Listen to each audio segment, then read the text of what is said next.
Programs, politics, religion, culture, and lots more. Keep listening to Carnival Radio.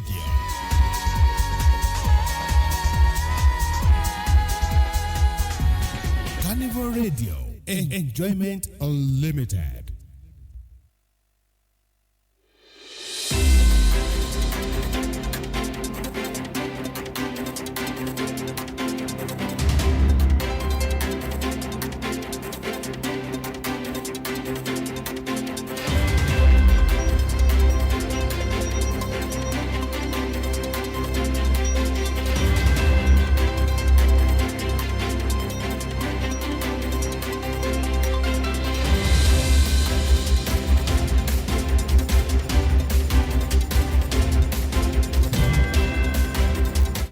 Good evening and welcome to news around the world from Carnival Radio.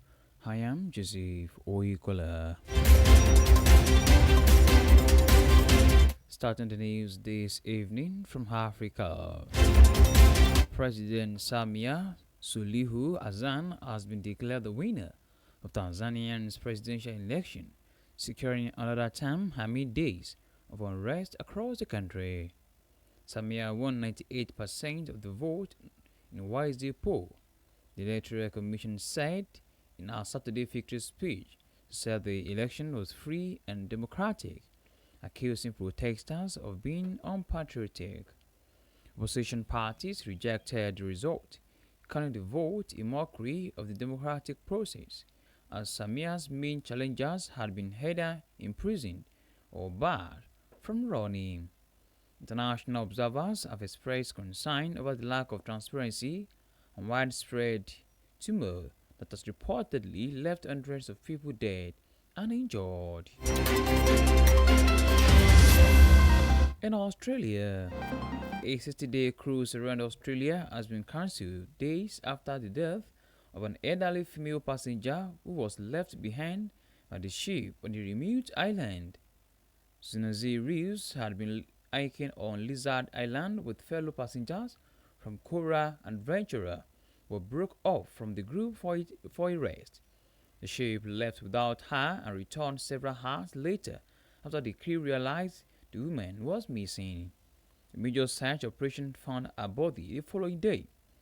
The Australian Maritime Safety Authority is investigating the incident alongside Queensland Police and the state coroner.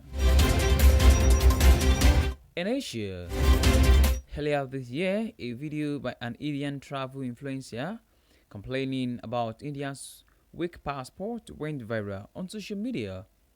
It said that while neighboring countries like Bhutan and Sri Lanka were more welcoming of Indian tourists, getting visas to travel to most Western and European countries remained a challenge.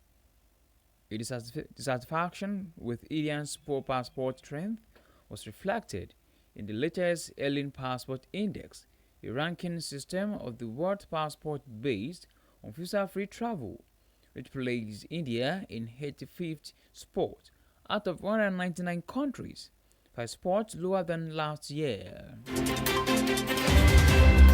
In Europe, a woman has been charged over a theft at Loving Museum in Paris last month.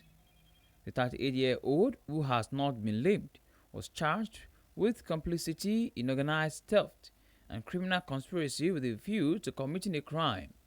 She appeared before a magistrate who ruled that she should stay in custody.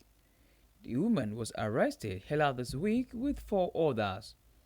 2 men who had previously been arrested were already charged with theft and criminal conspiracy after officials said they had partially recognized their involvement in the heist.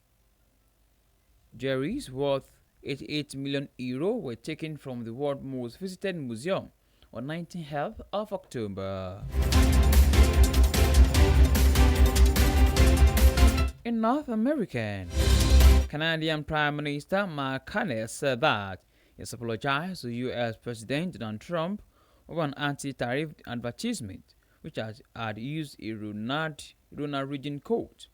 Last week, in response to the advert, Trump suspended trade talks with Canada and said he would impose an additional 10% tariff on Canadian imports.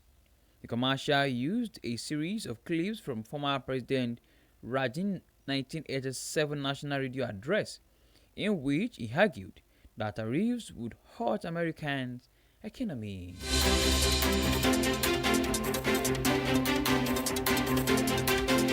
And that ends Carnival Radio News Around the World. Thank you very much for listening. This news was brought to you by Carnival Radio News and Current Affairs Department, compiled by Elizabeth Tarsia Kemkoko. I am Joseph Oyukala. Good night, and please do well to enjoy your night.